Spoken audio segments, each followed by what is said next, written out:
E aí, navegante, tudo bem? Sou eu, professor Tiago, seu professor de Geografia, aqui do Interage. E hoje nós iremos ver a geologia, aonde você vai aprender sobre o quê? Sobre o tempo geológico, sobre as camadas e dinâmica interna do nosso planeta. Vai descobrir que rocha não é pedra. Vamos entender quem são os agentes do relevo, como se forma o solo e as formas básicas do relevo, a tal da geomorfologia. Então vem comigo, vem fazer essa erupção de conhecimento aqui e agora. Bora lá? Vamos começar com essa ideia do tempo geológico. Bicho, o que você tem que entender? Quando a gente fala da história do nosso planeta, nós não estamos contando a história da humanidade, tá? Estamos contando a história de isso mesmo, planeta, que é muito, muito maior do que a história que os homens contam.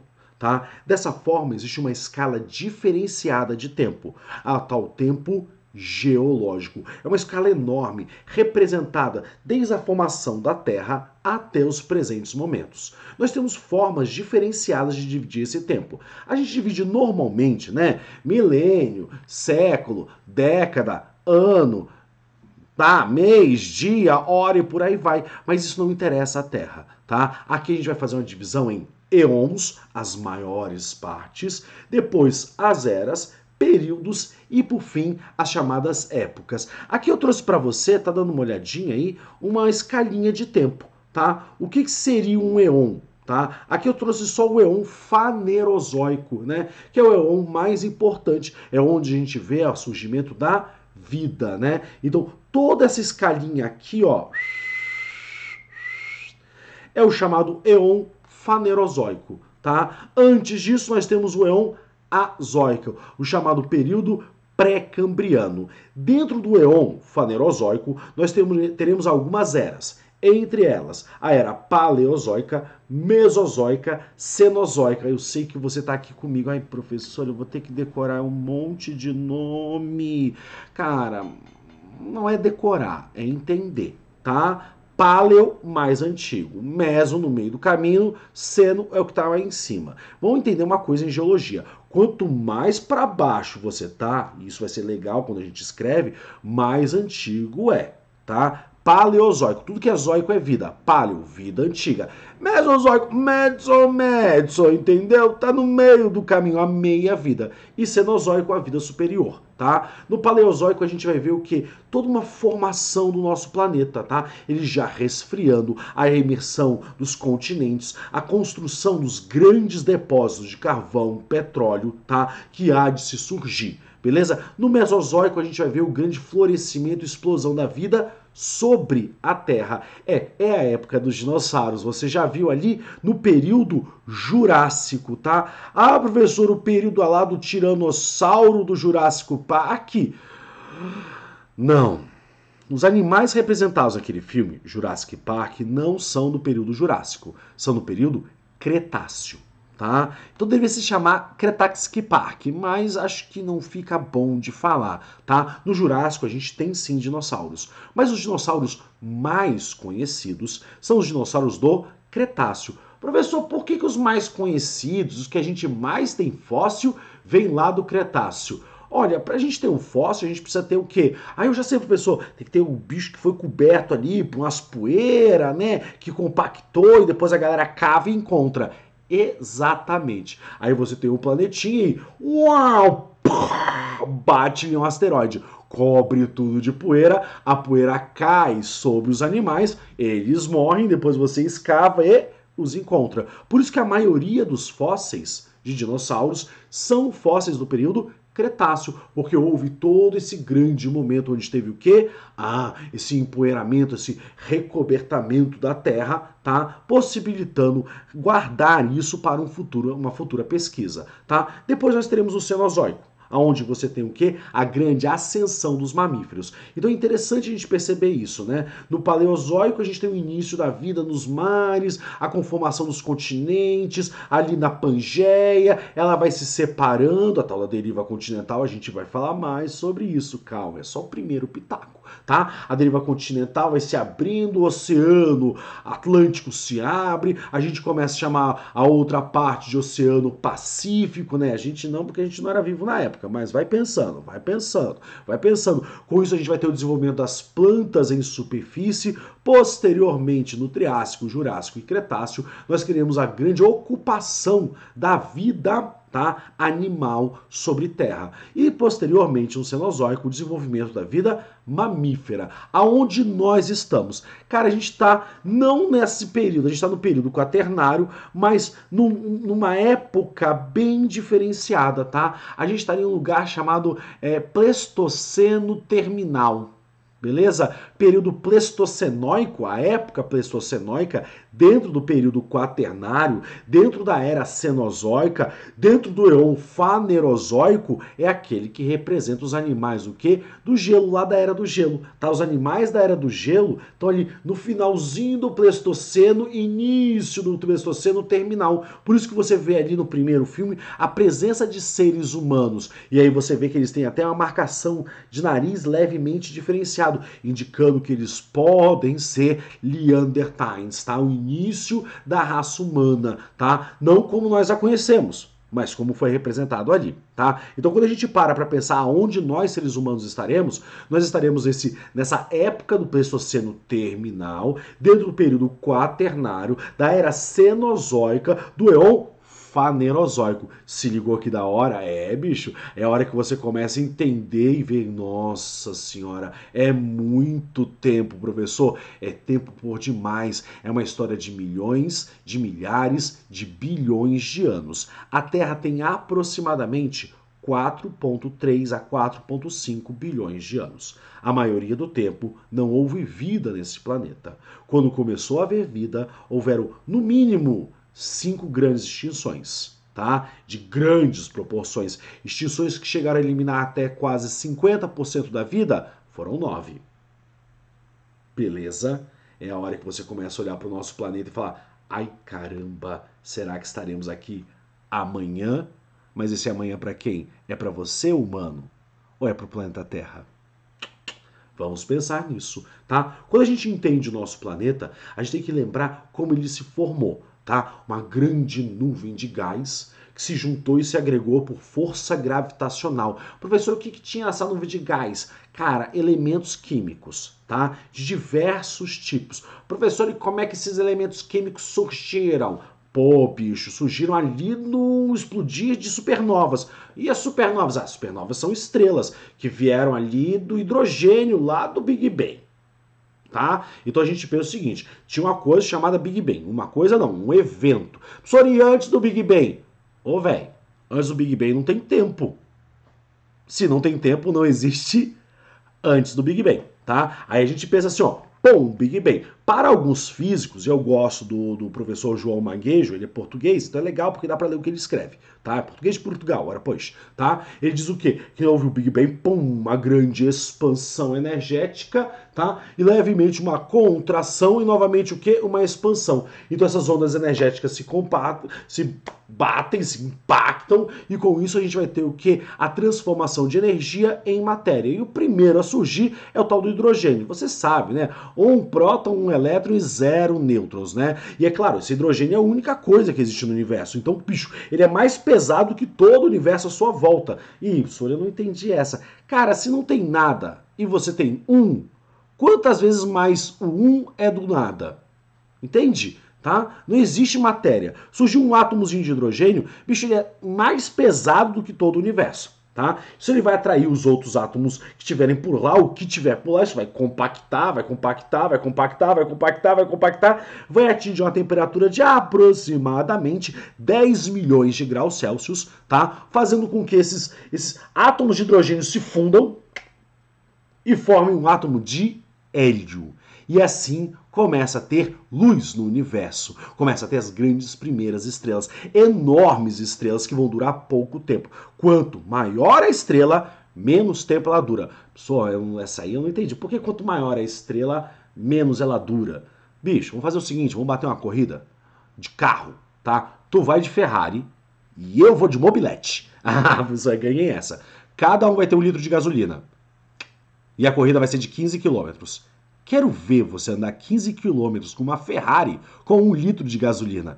Filhão, não vai fazer. Você vai dar uma acelerada, ela vai arrancar e vai consumir um motor imenso, altamente capaz, potente, mas altamente gastão. Mobilete, motorzinho, pequenininho, consome pouco, anda muito. Beleza? Então essas massivas estrelas rapidamente vão colapsar, pum, jogar ao universo vários materiais, tá? Porque você converte hidrogênio em hélio, hélio em berílio, e aí vai convertendo. Até a hora que você não tem mais combustível em uma coisa, o pessoal da química vai explicar melhor para vocês, tá? Um lance chamado de eletronegatividade. Vai começar a vencer e elas assim, ó, em supernova.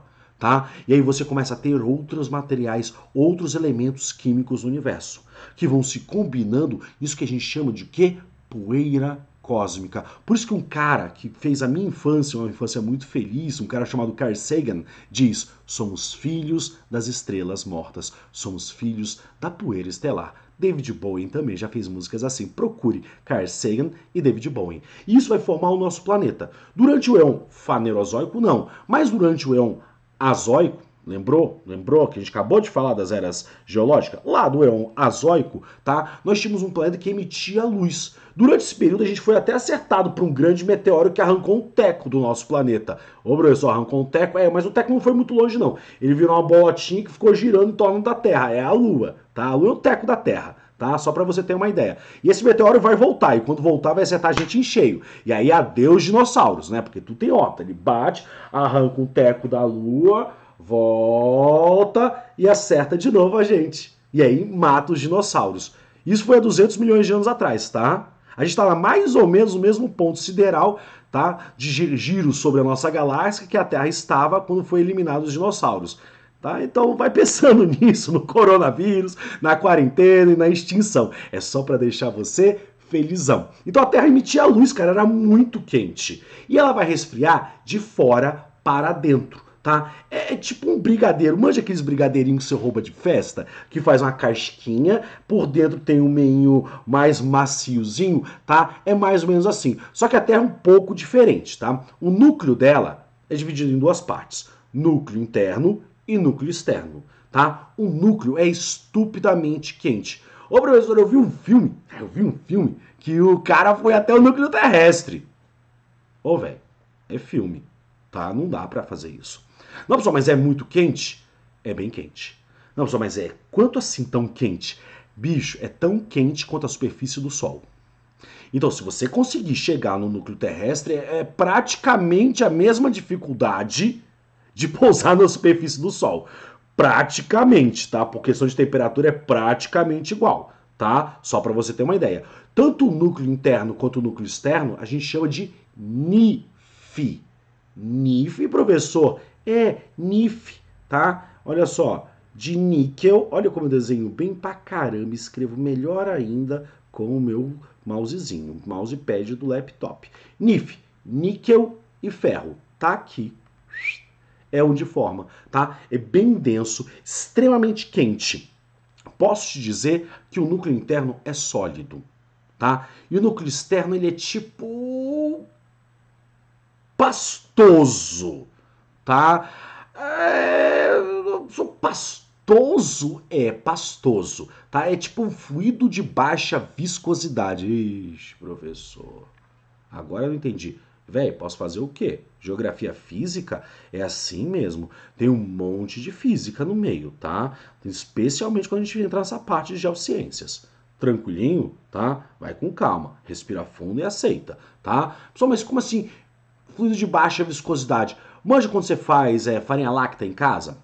Tá? Eu também gosto, mas a minha eu gosto de comer com colher, não. Eu gosto de comer com garfo. Sabe aquela farinha láctea que você põe muita farinha láctea e só um pouquinho de leite, fica aquela coisa meio grosseira de mexer? Isso seria um fluido de baixa viscosidade. O núcleo é absolutamente sólido, tá? O núcleo externo já deu uma dilatadinha maior, então ele consegue ter uma certa intermobilidade, tá? E o manto, que a gente chama, olha o manto aqui, e o manto, que a gente chama de cima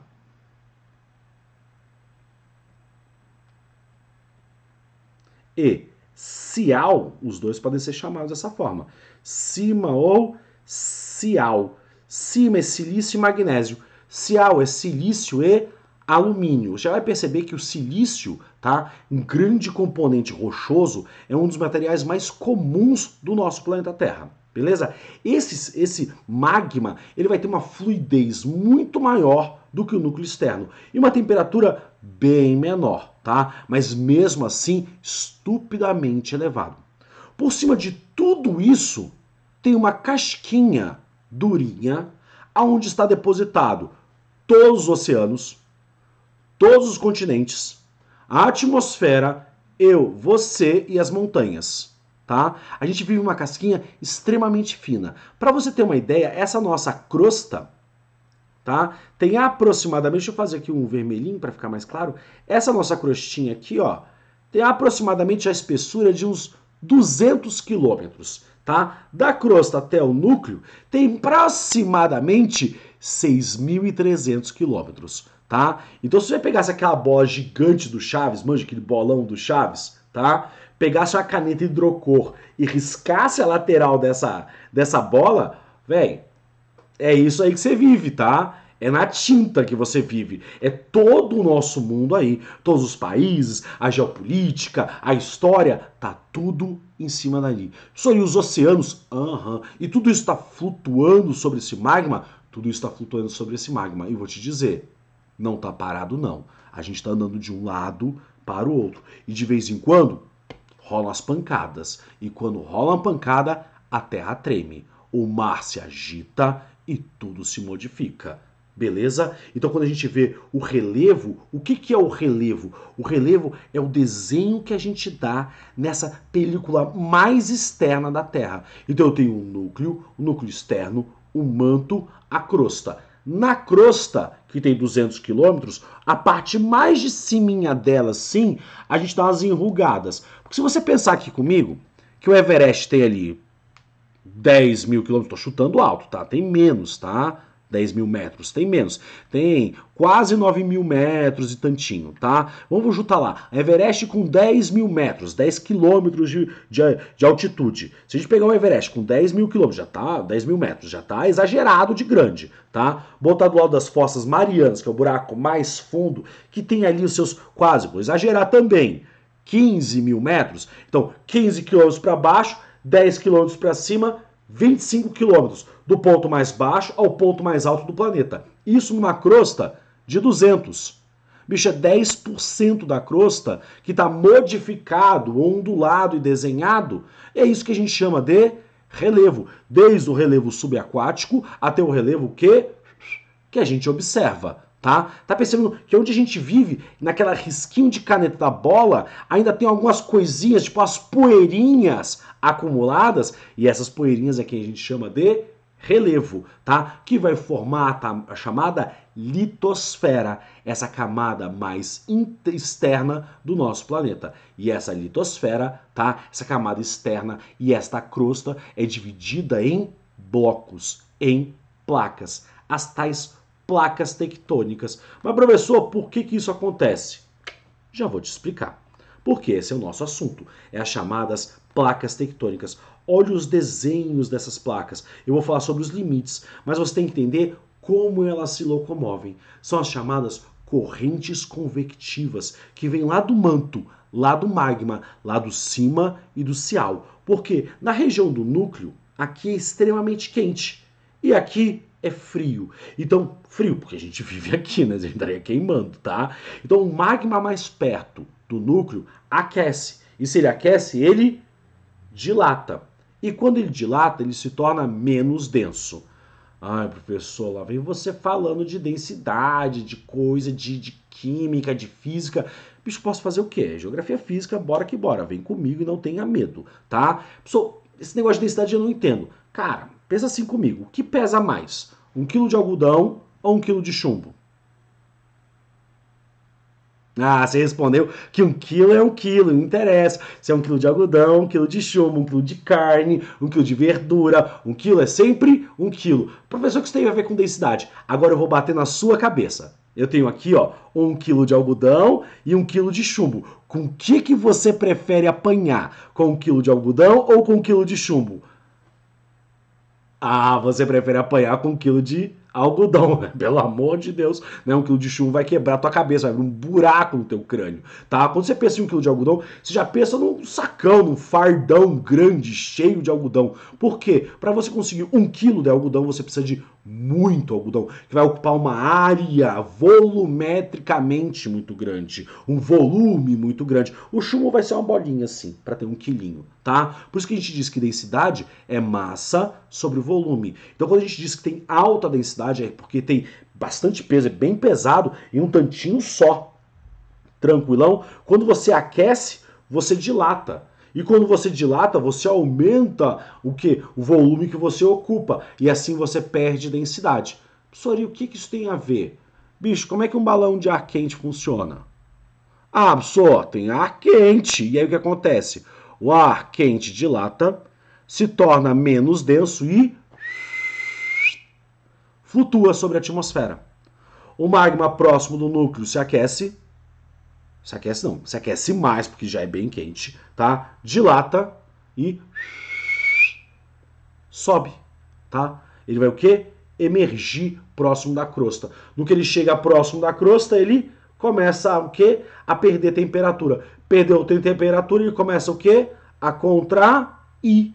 Ele começa a contrair, ele perde volume, com isso ganha o quê? Densidade e começa o quê? Emergir. É isso que a gente fala, que são as tais correntes convectivas de magma, tá? Ou correntes convectivas do manto. Isso também serve para a água e também serve para o ar, porque magma, ar e água, todos eles são fluidos e todos eles respondem à mesma mecânica, ok? Magma aqueceu, dilatou, emergiu, magma resfriou, contraiu, submergiu, tá? E isso faz com que a Terra faça o quê? Dance de um lado para o outro. Eu sei que você está olhando para minha cara e falando: como é que eu imagino isso, professor? Bicho, faz uma sopa, faz um mingau, tá?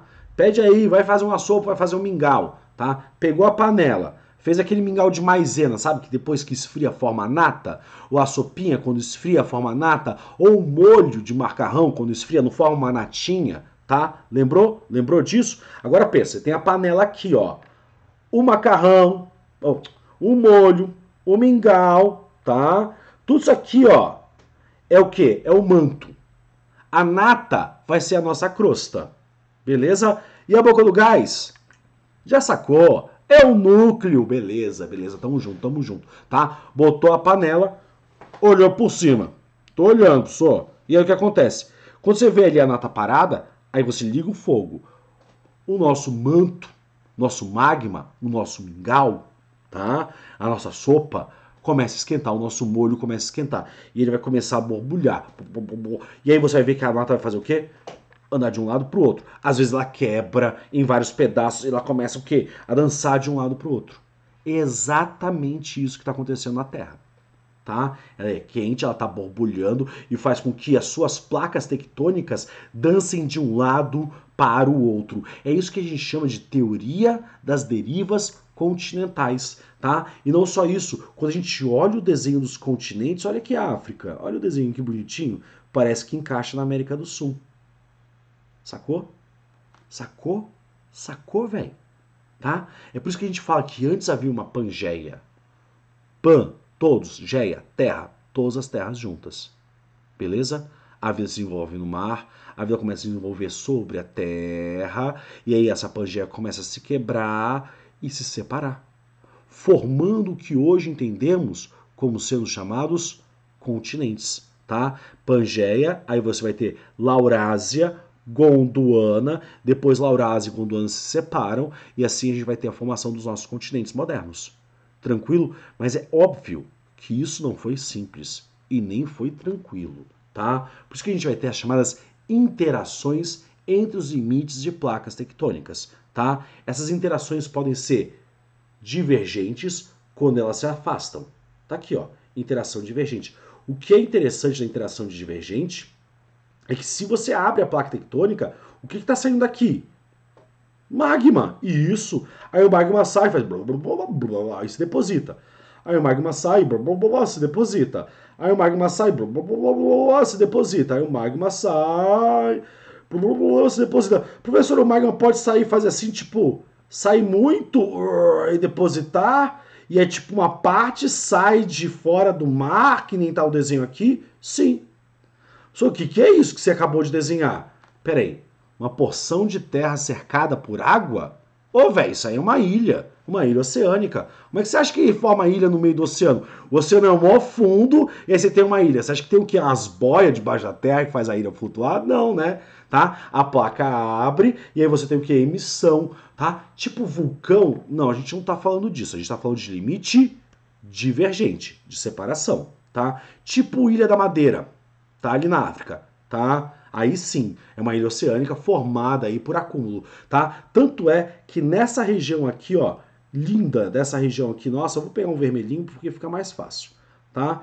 Nessa nossa região de divergência aqui, junto e próximo à África, é aqui que a gente vai encontrar a chamada dorsal mesoatlântica, a maior cadeia de montanhas do planeta Terra. Só que ela é submersa. Por isso que a gente vai encontrar uma série de ilhas nessa localidade, tá? Pontos de divergência, de abertura, não são pontos tão traumáticos assim, tá? Os pontos traumáticos são os limites transformantes ou tangenciais, tá? E os limites convergentes. Bicho, limite convergente, esse é tenso. A gente vai ver limite convergente, eu vou pegar o azulzinho aqui, por exemplo, nessa região aqui, ó. E, professor, exatamente onde tem a Cordilheira dos Andes, isso, tá? A gente vai ver também aqui, ó, a divergente aqui, convergente aqui, ó. Exatamente onde tem o desenho dos Himalaias. Limites convergentes são limites onde a gente vai ter grande formação do que? Montanhas, tá? É normalmente associado aos chamados dobramentos modernos, ok? Porque você tem uma placa comprimindo a outra com cada vez mais tensão. E aí o que acontece? A placa que tiver menos densidade, tá? Ela vai começar o quê? A se sobrepor à mais densa, que vai começar a passar por um movimento chamado de subducção, que é o afundamento, tá? Na hora que essa placa sofre subducção e cai no magma, ela se derrete. Ela entra em estado de fusão, vira magma, tá? Na natureza, nada se cria, nada se perde. Tudo se transforma. Lei de Lavoisier, tá? Comprimiu, subducção, e essa outra pode o quê? Empinar e formar o quê? E formar as grandes cadeias de montanha, as grandes cordilheiras. O que pode acontecer nesses limites também é de parte desse magma ser apertado e conseguir passar por fendas e formar o quê? Os chamados edifícios vulcânicos, e com isso nós podemos ter o quê? Formação de vulcões. Limites convergentes são limites onde nós temos fortes tremores de terra, os chamados sismos, tá? Quando acontece em terra, a gente chama isso de terremoto. E por isso que nós temos uma coisa chamada de escala Richter, tá? É uma escala logarítmica, tá vendo? Você acha que logaritmo não serve para nada? Serve para a escala logarítmica de Richter, tá? A escala Richter, tá? Quando ocorre em terra é o que a gente chama de terremoto, isso. Quando acontece no mar, a gente chama de maremoto. Professor, e o tsunami? Porque eu acho que maremoto é onda grande, né? O mar balança, a água balança, isso. Isso promove a grande quantidade de ondas, a formação de ondas imensas. Exatamente. E o tsunami é a mesma coisa? É diferente? Olha, tem uma grande diferença, tá? Maremoto é em português. Tsunami é em japonês, tá? O que aconteceu é que em 2004 a gente teve um grande maremoto de enormes proporções na região aqui, ó, chamada de Círculo de Fogo, tá? Que é toda essa areazinha aqui, ó, toda essa areazinha aqui de convergência e tangenciamento ali do nosso querido Pacífico Norte, tá? Onde está o Japão, Indonésia e outras localidades. Vem até para cá, aqui que não dá para ver os vetores, beleza? Aqui, ó, convergência, aqui, convergência. Toda essa região chamada Círculo de Fogo, uma das regiões de maior ocorrência de vulcões e tremores de terra. O problema é que em 2004 esse tremor de terra foi tão forte e gerou ondas tão destruidoras e foi na região asiática. E a primeira emissora de televisão a televisionar isso foi as emissoras japonesas, que chamavam de tsunami. quando chegou no Brasil as imagens, chegou com o título de tsunami. E a gente sabe como é que funciona às vezes a TV no Brasil, né? Os caras têm preguiça, não colocaram o nome correto, acharam que o barulho tsunami é que nem Cretaxic Park e Jurassic Park, né? O nome não soa bem, tsunami é mais bacana, lembra da Ásia, vai que vai, foi que foi, tá? E aí ficou assim chamado de tsunami. Mas tsunami e maremoto é a mesma coisa, tá? É tremor de terra próximo ao oceano ou em oceano, com geração de enormes ondas de água, tá? Já o limite transformante ou tangencial é de deslizamento. Esse tipo de limite pode gerar o empilhamento de rochas, né? Você começa a esfregar e elas podem se empilhar. Com isso a gente vai ter a formação, por exemplo, das montanhas rochosas ali nos Estados Unidos, Canadá, aqui no México a gente chama de Serra Maestra Ocidental, não, Serra Madre Ocidental, Serra Madre Oriental. Beleza? Aqui no Brasil, aqui na América do Sul a gente chama de Cordilheira dos Andes, tá? Aqui por compressão, convergência, ali nos Estados Unidos por tangenciamento, tá? Então a gente tem esse empilhamento de rocha. Também existe uma forte possibilidade de terremotos, tá? Por isso que a gente vai ver que Los Angeles, Califórnia, todas essas regiões são sujeitas a intensos terremotos. Tranquilo? Inclusive dizem que existe o tal do Big One. Dizem que existem, não. Haverá um dia o tal do Big One, que é o grande tremor de terra esperado ali na América do Norte. Tá? De proporções épicas. A gente mede a concentração de energia. Pessoal, não dá para prever direitinho quando vai acontecer um terremoto. Cara, o problema é previsão de tempo, né? Vai acontecer daqui a algumas semanas. Bicho, você está falando com escala de milhões, de milhares e de bilhões de anos, tá? O que eu posso te dizer é o seguinte: vai ocorrer esse Big One, um enorme terremoto, entre hoje, amanhã ou em até 10 mil anos. É uma escala, quando você está pensando em uma escala de 1 bilhão, errar por 10 mil anos é errar por muito pouco, entende? É muito difícil, é quase impossível prever terremotos, tá? A gente vai vendo eventos que vão dando indicativos. A mesma coisa para a erupção vulcânica. A gente vê a fumaça, a gente sente o tremor. Então a gente vai entendendo que alguma coisa está saindo da ordem, alguma coisa está se modificando. Mas cravar dia 14 de julho, 14 horas, pá! Não, isso não acontece, tá, bichão? Tá? Entendeu? Quem são os limites divergentes? Quem são os limites convergentes? Quem são os limites tangenciais ou transformantes? Tranquilo? Entendeu o que é a placa tectônica? Entendeu a transformação de montanhas? Tremor de terra, os abalos sísmicos? Falamos também de vulcões? Falamos também de maremotos. Tá dentro da sua cabeça? Qualquer dúvida já sabe. Vamos que vamos, tenta mandar mensagem. Não, tenta não. Manda mensagem que a gente te responde, tá? Bora lá? Bora lá? Bora para a próxima? Porque a grande pergunta é: legal, professor, já entendi, tá? A Terra é formada por camadas internas, a camada mais externa é a crosta, essa crosta é dividida em placas tectônicas, essas placas tectônicas são modificadas, sim, formando o tal do relevo. Exatamente, tá? Mas e do que é feito tudo isso? De pedra? Não, não é feito de pedra, porque a gente nem chama assim em geografia, a gente chama de rocha. Tá? E do que são feitas as rochas? Boa pergunta. As rochas são feitas de minerais. Tá, professor, do que são feitos os minerais? De átomos e moléculas.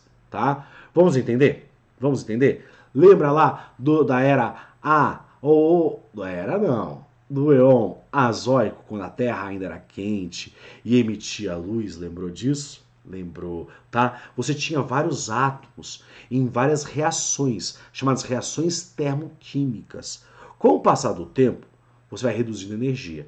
E essas reações começam a acontecer em menor escala. Começa a haver, assim, um processo de estabilização, tá? Quando há essa estabilização, a gente começa a formar os primeiros blocos de construção da geologia, os tais dos minerais, tá? Um composto orgânico ou inorgânico, tá? Na maioria dos casos, inorgânico, tá? Existem poucos compostos, poucos minerais orgânicos, beleza? Tá? Um composto inorgânico, a qual nós conhecemos a sua fórmula e a sua geometria molecular, tá?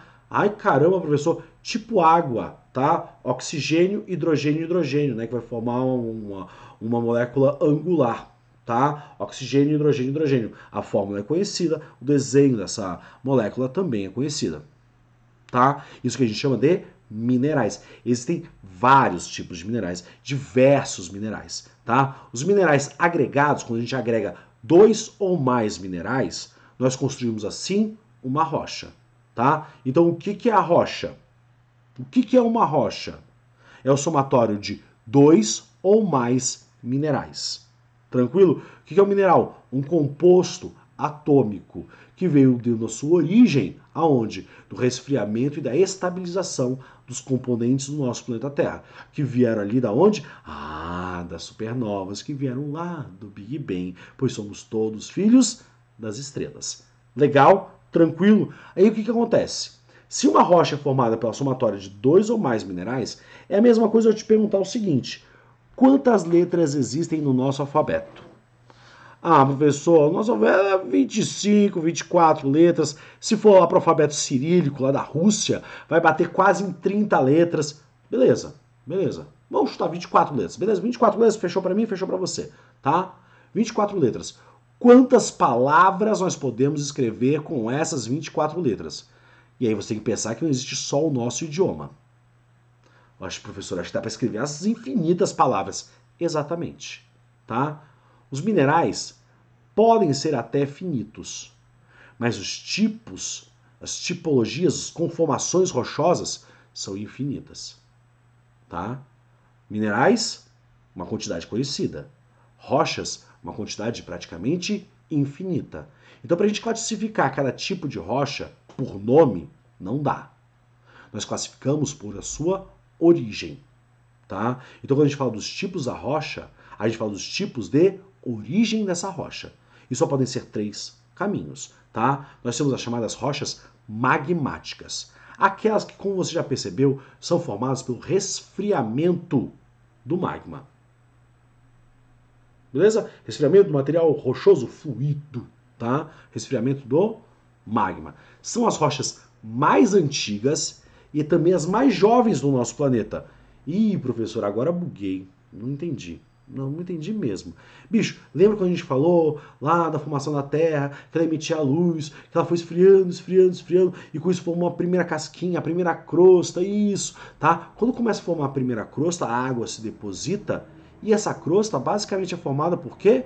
Magma resfriado. Logo, rocha magmática, há quase 4,2, 4,3 bilhão de anos atrás, tá?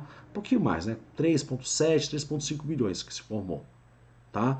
Muito antigo mesmo, beleza? Agora, um vulcão em atividade agora está emitindo lava. E quando essa lava resfriar, vai virar o quê? Rocha magmática. Tá agora, Kilauara, lá no Havaí em atividade.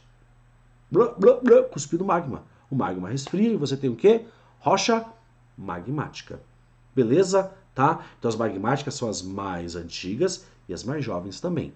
Já as rochas sedimentares, elas são formadas pelo quê? Pelo agregado, pela reunião de outros tipos de rocha.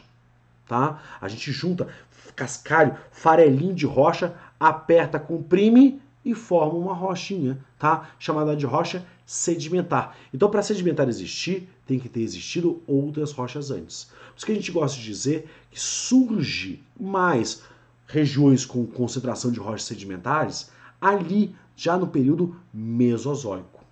Tá? Já um período mais posterior. E esses sedimentos podem ser orgânicos ou inorgânicos. Tá? Pessoal, o que seria tipo um sedimento orgânico? Seria tipo o KCO3, o carbonato de cálcio, que forma as carapaças, especialmente as conchas dos animais. Já foi na praia, né? Sabe aquele pancalhadinho de concha que você encontra na linha de praia? Ali? Agora imagina essa quantidade de concha caindo no fundo da praia, lá no oceano. Aí você tem areia, concha, areia, concha, areia, concha. Isso vai se reunindo, se agregando, se apertando. Se eu apertar areia, barro, assim, nhec, nhec, nhec, nhec, isso vira uma rocha, uma pedra. Pedra não, rocha, rocha, tá? Vira, tá? Bicho, se você pegar uma pecinha de Lego e apertar com força, já fica difícil soltar uma da outra. Agora imagina você colocar uma camada sobre outra camada, sobre outra camada, sobre a camada e ficar comprimindo isso durante séculos, milênios, com o peso titânico do própria Terra, do própria gravidade planetar. Isso vai encaixar em padrão nanomolecular. Isso aqui vai encaixar, quase que os átomos vão se tocar e se prender de jeito que ela não vai soltar. É claro que você já está percebendo que rochas sedimentares tendem a ser mais friáveis, mais quebradiças do que as rochas magmáticas, tá? Por fim, nós temos as rochas metamórficas.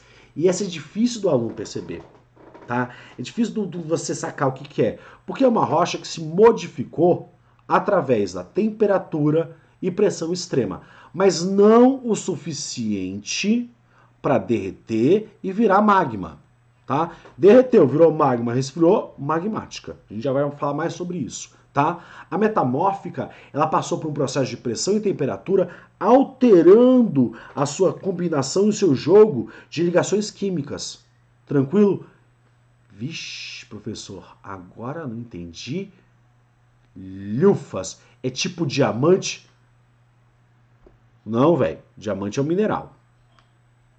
Tá? Ele é basicamente feito de carbono, tem uma geometria conhecida. Só, mas eu fiquei sabendo, se a gente pegar carvão, grafite, apertar, a gente faz diamante.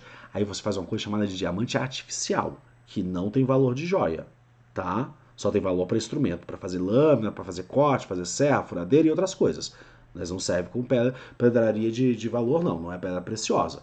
Tranquilo? Diamante é um mineral, tá? Rocha metamórfica seria o seguinte: faz um bolo, aproveita que você está de quarentena e faz um bolo, tá? Vai lá, faz o bolo, bate a massa do bolo, põe o forno para aquecer, tá? Põe o forno para aquecer, pega a massa do bolo, põe na forno, põe a forma dentro do forno, tá? Deixa assar uns 5 minutos, chega lá, abre um pouco o forno, põe uma colher de pau para evitar que o forno feche perfeitamente e deixa uns 2, 3 dedos com o forno aberto e deixa assar.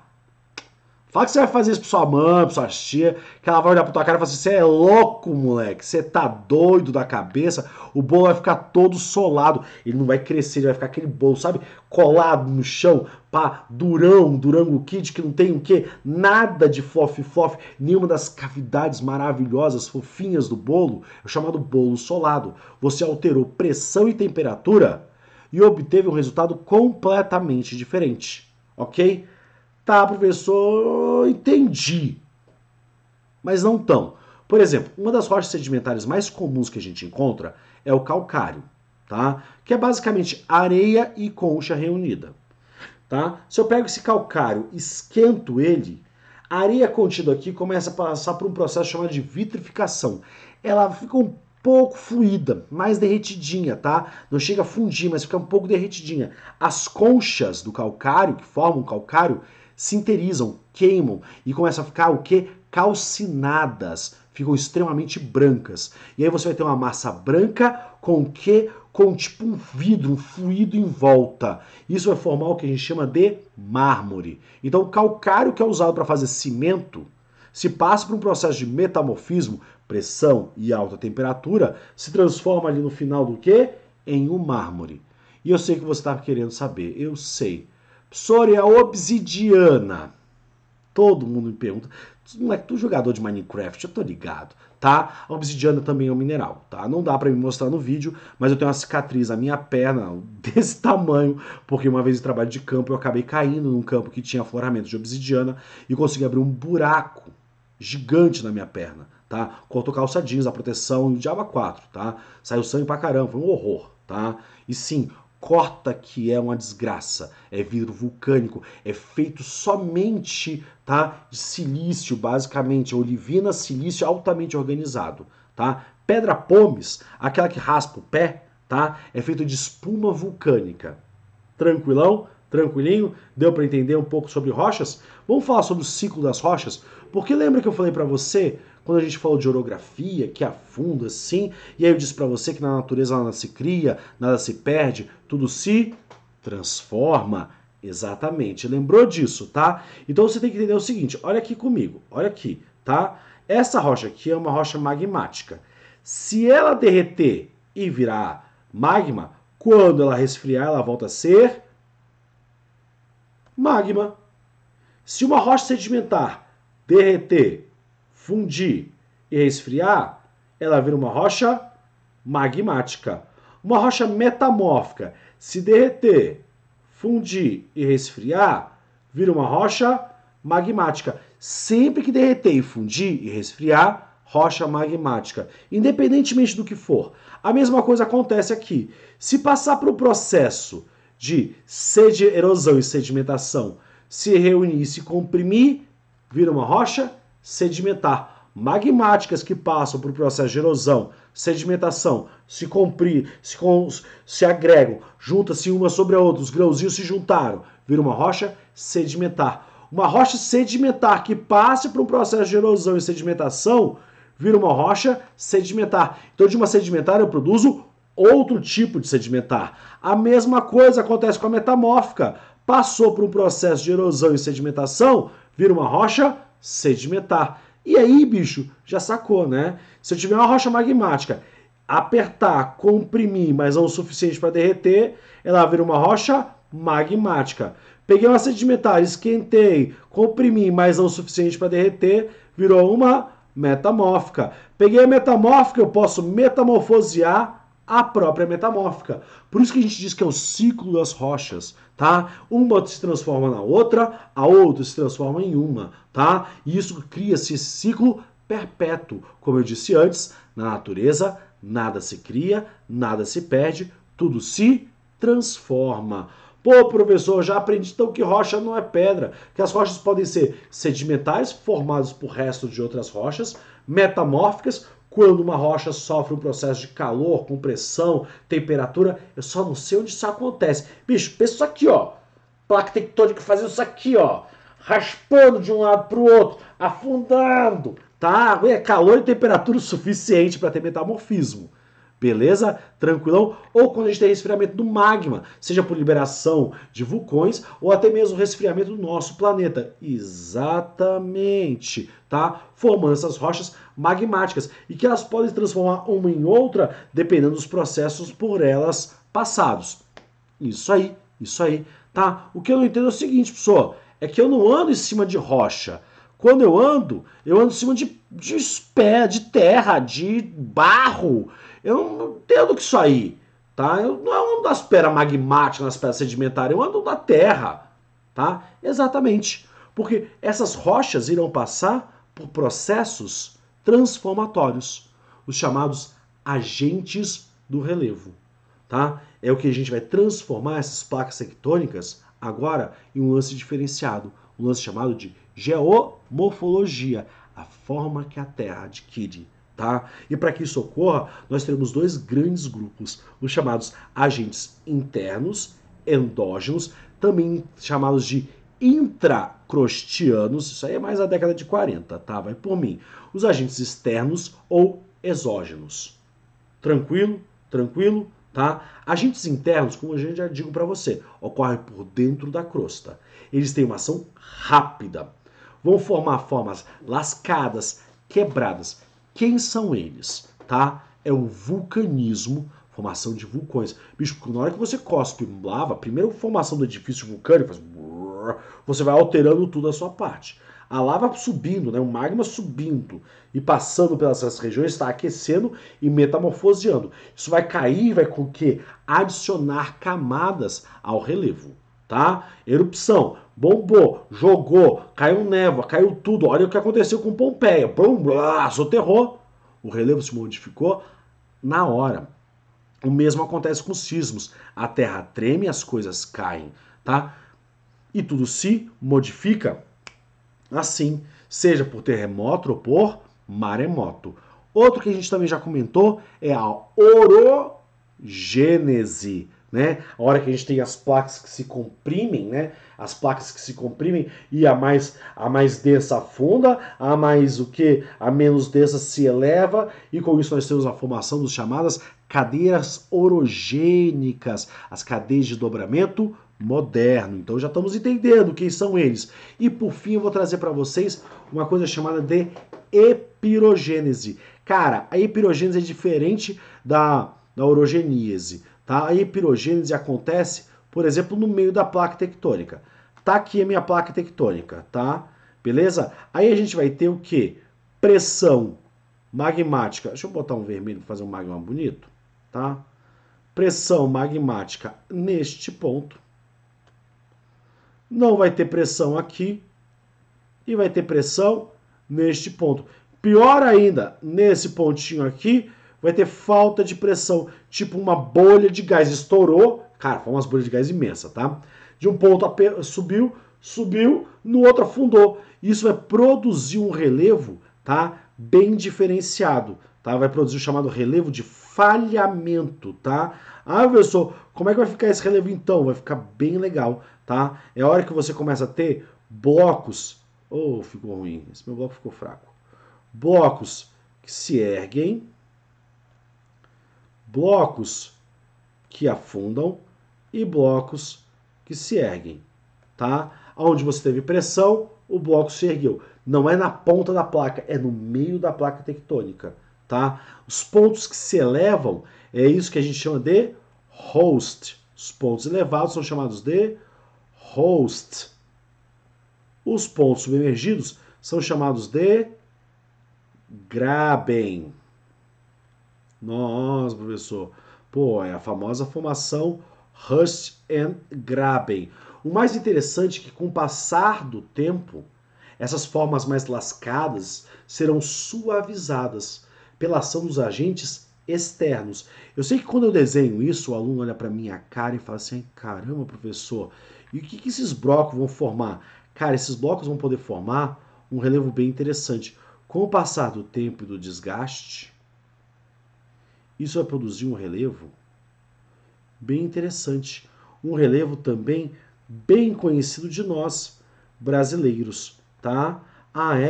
É um relevo de montanhas, não de morros, né? De planaltos com vales encaixados, tá? É o que a gente chama de relevo mamelonar, ali também formando a Serra do Mar.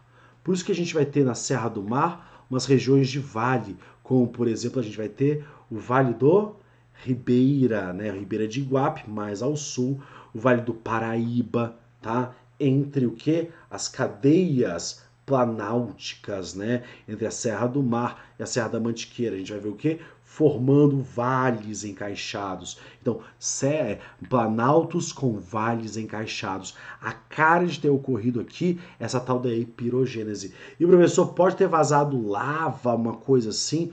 Pode. Por isso que a gente vai ter manchas de terra roxa aqui no estado de São Paulo, pois é formado por degradação do próprio basalto, um tipo de rocha que só se forma com o lançamento de magma em superfície. Tranquilão? Tranquilão? Porque na hora que a gente forma o relevo, especialmente pelos agentes internos, eles terão essa forma lascada, ríspida, dura, quebrada. Isso vai ser modificado com o tempo, com os tais agentes externos, de ação absolutamente lenta, tá? Que vai dar formas mais planas, arredondadas, contínuas, tá? Como isso atua? Isso atua através do intemperismo. Falou em temperismo, falou em desagregação do corpo caloso ou do corpo rochoso, tá? Tá falando em dissolver rocha, velho. É exatamente isso. Intemperismo, dissolução das rochas, beleza? E esse intemperismo se faz de duas formas. Intemperismo físico e intemperismo químico, beleza? No intemperismo físico, nós não temos a grande atuação da água. Basicamente ocorre em ambientes extremamente frios, tá? E ambientes extremamente secos. Tranquilão? Tranquilão? A água não é atuante. E o intemperismo químico é onde nós temos a ação da água. Qual é a grande diferença dos dois? No intemperismo físico, só variação de temperatura, você só tem a quebra dos corpos rochosos, formando compostos muito mais grosseiros, como a tal da areia, tá? Eu sei que parece estranho, mas a areia é uma coisa que a gente chama em geografia de escala de granulometria. É tamanho do grão, cara, a gente estuda, tamanho de grão de rocha, tá? A areia é um tipo de tamanho de grão, tá? Se for mais fino que a areia, é silt. Mais fino que o silt é argila. Mais grosso que a areia é seixo. Mais grosso que seixo é matacão. Beleza? Então, cenários arenosos, com grande quantidade de areia, são cenários aí que são presentes em ambientes secos, como, por exemplo, os desertos. Por isso, quando você pega o deserto, você vê aquele corpo arenoso, você pode até colocar água, apertar a areia na mão e dividir a areia da água. Mas na hora que você pega a argila, essa argila que se usa para modelar, você sabe que ela é úmida, mas você não consegue separar a argila da água, tá? Porque houve uma dissolução química das rochas em água, criando esses o quê? Essa massinha que tem átomos aí compostos, partículas rochosas, impregnando as moléculas de água, criando um composto quase que indivisível. Eu sei que você está olhando para mim falando: a praia é arenosa, professor, e a praia é úmida. O problema é o seguinte, tá? A água bate e retira as argilas e silt, tá? Que são mais leves. E deixa para trás quem? A areia, que é mais grossa. E nem toda a praia é plenamente arenosa. Nós temos praias argilosas, praias siltosas. Tudo tem a ver com a conformação do mar, intensidade das ondas, capacidade de lavagem que ele tem. Não tem a ver com a nossa aula de hoje, tá? Mas segue a ideia, beleza? Então o intemperismo pode ser físico, químico, e ele ainda pode ter atuação do quê? Da vida, chamado intemperismo biológico, ação de raiz, cavação de animais e por aí vai. Intemperismo, desagregação do corpo rochoso, tá? É a rocha se transformando em sedimentos. Lembra quando a gente estava falando de corpo lá dos tipos de rocha? Dá uma voltadinha no vídeo se quiser. Que eu falo, olha, passou por aqui, ó, erosão, sedimentação. Para ter essa erosão, você tem que passar por um processo de intemperismo. Porque eu realizo o intemperismo, desagrego. Agora, na hora que eu retiro, eu realizo a erosão. Retirou, erosão. Depositou, sedimentação. Fez intemperismo, construiu os sedimentos, tá? Sem sedimentos, sem rocha sedimentar. Se ligou, né? Se ligou. Por isso que a gente tem rocha sedimentar chamada de argilito, que é feita de argila, isso, que é um grão de rocha. Arenito, siltito. Tá vendo? É tudo muito lógico. Erosão, retirada. Sedimentação, acumulação. Por isso que a gente tem lugares mais baixos que a gente chama do quê? Bacias sedimentares. Isso. Então, nos planaltos você erode. No planalto você erode. Você tira do topo em direção ao vale. Do topo ao vale. Esse é o processo. O intemperismo age, a erosão retira, a sedimentação acumula. Esses são os agentes externos que vão atuando lentamente. Água mole, empedradura, tanto bate até que fura, tá? Formando essas formas mais planas, mais arredondadas, mais contínuas. Enquanto os agentes internos são o quê? Ferozes, velozes, mas formam formas agudas, como grandes montanhas, tá? Quebradas, lascadas, como a orogênese, caso você não tenha todo um processo de intemperismo, de erosão e de sedimentação. Só que tem uma coisa mais interessante que o intemperismo produz pra gente. Porque na hora que a gente planta, ou quer plantar, ou quer produzir algum tipo de alimento, é necessário que a gente tenha uma coisa chamada de solo. O que a gente cava é solo, é terra, é solo, é o epípedon, tá? E esse epípedon, esse solo, se forma através de processos de intemperismo, tá? Se for intemperismo físico, você vai formar solos muito pouco fundos. Se for intemperismo químico, a água vai infiltrar e você vai ter solos cada vez mais profundos, tá? Então tudo começa com a chamada rocha-mãe, tá? Que pode ser uma rocha sedimentar, pode ser uma rocha magmática, pode ser uma rocha metamórfica. É óbvio que cada rocha vai responder diferente a processo de intemperismo, tá? As rochas magmáticas são mais resistentes, as sedimentais normalmente são menos resistentes e as metamórficas aí é uma loucura mesmo, tá? E varia muito de um caso para o outro. Tranquilo? Então você tem ali a rocha-mãe, começa a ação das chuvas, já os agentes externos, tá? Os agentes do relevo externos que vão produzir o processo de intemperismo, que vão afundar. O interessante é que com o passar do tempo, você vai percebendo, a erosão vai atuar nessa região. E o intemperismo vai atuar nessa região, aprofundando, desfazendo as rochas, aprofundando o solo. Com o passar do tempo, você vai começar a formar o que a gente chama de horizontes do solo, tá? Quanto mais tempo você tem, quanto mais você consegue agir sobre essa região, mais profundo se fará esse solo.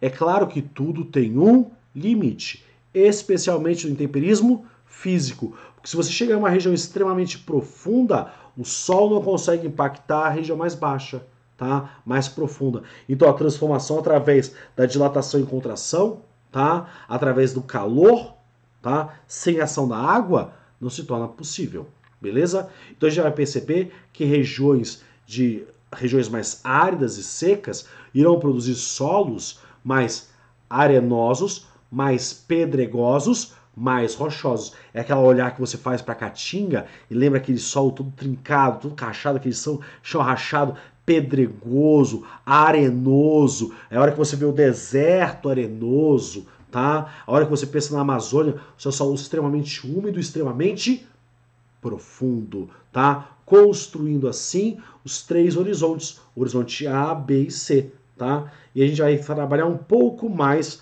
com esses horizontes, tá? Bora lá? É aqui, ó. Nós temos aqui o horizonte O, também chamado aí de serrapilheira, né? É onde você tem um colchão, né, de material orgânico, muitas vezes aí a película de grama e outros elementos orgânicos em estado de composição, tá? Essa capa orgânica, vívida ou em estado de decomposição. Para você ter uma ideia, no solo amazônico, essa capa pode ter até 1 metro de espessura, bicho. Se ali 1 metro, cara, que é só folha e bicho se movimentando debaixo do seu pé, tá? O horizonte A, tá? Que é o chamado horizonte de acesso, porque vai dar acesso, tá, às partes interiores, tá, acesso do que há de fora para o que há de dentro. Então, por exemplo, se estiver chovendo pesado, a chuva passa pelo horizonte... Opa! A chuva passa... Pensei que estava cativado, mas vocês já viram o próximo. Spoiler! É como se chama isso, tá? A chuva passa pelo horizonte O, entra no horizonte de acesso e pode o modificar, tá? Então, por exemplo, uma chuva em lugares altamente contaminados e poluídos. Essa água vai entrar contaminada e poluída, passar, contaminar a vegetação e entrar para dentro do solo com essa contaminação.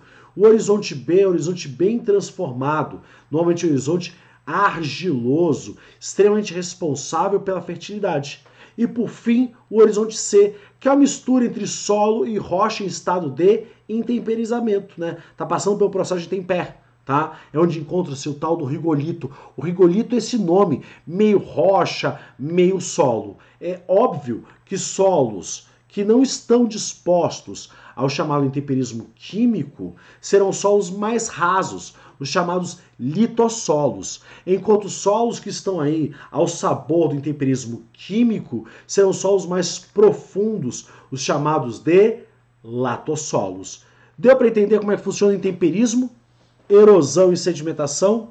Entendeu como o intemperismo é importante? Ele transforma a rocha em sedimentos. E não só transforma em sedimentos, como transforma essas capas rochosas que compõem a nossa litosfera, as tais placas tectônicas, em solo, onde nós podemos ter a nossa atividade agrícola, onde nós vivemos. Porque a gente não anda em cima de pedra. Às vezes sim, tá? E não é pedra, né? Eu já falei, é rocha, tá? A gente não anda só em cima de rocha, a gente também anda por esse composto. E o mais interessante é que tudo isso vai se modificar e formar os tais relevos. Sejam esses relevos escarpados, agudos, montanhosos, mais aplanados, menos elevados, os chamados planaltos, ou regiões bem rebaixadas, como as planícies. Todas elas irão conter um tipo ou outro de solo. É claro que uma montanha é extremamente mais jovem, então vai possuir um solo mais jovem, o tal do neossolo. Então entendemos como os agentes externos e internos conjugados irão produzir as formas de relevo e também os nossos tipos de solo. Não entendeu como é que formam as formas de relevo? Eu vou te explicar e é nesse slide, tá? Falou em montanha, falou em dobradamento moderno. Falou em dobradamento moderno, só pode ocorrer na era Cenozoica. Então vai colocar na sua cabeça, tá? Cenozoico, dobramento moderno, montanhas. O Brasil tem montanhas? O que você sabe sobre o nosso país? Ah, a gente tem um relevo muito antigo e estável. Exatamente. Não tem vulcões, não tem terremoto de grande intensidade, tá? Tem de pequena intensidade. E vulcanismo de baixa intensidade. A gente tem águas térmicas, tá? Não tem vulcão, blá, blá, blá, mas tem água térmica, tá? Em alguns lugares, mini geysers. Eu já fui ver em Caldas Novas tem, tá? A gente tem outras regiões aqui, tá? Em Minas Gerais, Poços de Caldas também tem, tá? Emissão de água de solo com temperatura elevada. Isso é vulcanismo de baixa intensidade. Mas a gente não tem montanhas de formação que cenozoica. Nós temos os chamados planaltos, ou os tais escudos cristalinos. Aí, professor, essa parada de escudo cristalino é que eu nunca entendi. Cara, é cristalino porque tem brilho vítreo de vidro. E vidro só brilha porque tem silício. E se eu falo em silício, você lembra de cima e cial, magma. E, professor, boa parte dos planaltos, sim, são formados por rochas magmáticas, que são as mais antigas, as mais jovens. Então você já vai entendendo que planaltos são uma formação muito antiga, tão antiga que foi absolutamente arrasado. Por isso escudo, porque resiste e ainda se mantém de pé. Com o passar de milhões, de bilhões de anos de processos de intemperismo, erosão, tá? Retirada, que vai sedimentar em regiões mais rebaixadas. As chamadas o quê? Depressões, tá? Regiões mais rebaixadas, as depressões, que serão preenchidas de sedimentos, formando assim as bacias sedimentares. Só aí as depressões absolutas que nem a Holanda, Luxemburgo e Bélgica, os tais Países Baixos, tá? Aí se forma pelo processo de epirogênese. Afunda o bloco, afunda mais. Tranquilo? É chamada de depressão absoluta porque está abaixo da linha do mar. E por último, nós temos as planícies, que também são formações cenozoicas, que estão sendo construções em um futuro próximo, quem sabe elas possam se transformar em depressões ou bacias sedimentares, tá? Formando os grandes terrenos sedimentares aí do quaternário, né? Onde a gente se encontra. Pô, professor, então a gente entende que nós temos as grandes montanhas, depois nós temos aqui, ó, as regiões deprimidas. Deixa eu pegar o contínuo, isso, contínuo. As regiões deprimidas, os conjuntos planálticos com seus vales, né? Vários vales, e esses acabam se encaixando no término, tá? Aonde encontra-se o nosso querido oceano. Essa região aqui, entre a água e a terra, é o que a gente chama de planície. Só que a planície tem que estar ali, ó, no máximo a 100 metros de altitude. Depressões podem estar até 800 metros de altitude. Até 800 metros de altitude. São chamadas depressões relativas, tá? Em relação à circunvizinhança. Não entendeu? Vou desenhar melhor, tá? Vou fazer uma alteração aqui e vai ficar mais divertido, tá? Vem por mim. Vem comigo, tá? Olha só, fazer um planalto. Oh, preto, né, velho? Fazer um planaltinho aqui. Um aprofundamento. Um planaltinho. Um aprofundamento. Um outro planaltinho, um aprofundamento e segue. Repara, tá? Não repara não, porque não deu certo. Ih, professor, tá mal, hein? Tô tão acostumado a desenhar em lousa que às vezes quando a gente faz aqui, não sai do jeito que a gente quer. Você só tá rabiscando. Aí eu sei. Ah, agora vai ficar legal, ó. Aprofunda, eleva, afunda, eleva, encaixa. Que bonito. Ah, aqui, ó. região deprimida. Só que essa depressão, ela é mais elevada, ou praticamente tem a mesma altura, do que esse planalto. Por isso que a gente fala que são depressões relativas em relação à sua circunvizinhança, tá? Aqui passa o processo de intemperismo, tá? Intemperismo, erosão, sedimentação, intemperismo, erosão, sedimentação, tá? Regiões rebaixadas, depressões que acumulam sedimentos, que podem ser chamadas do quê? Bacias sedimentares.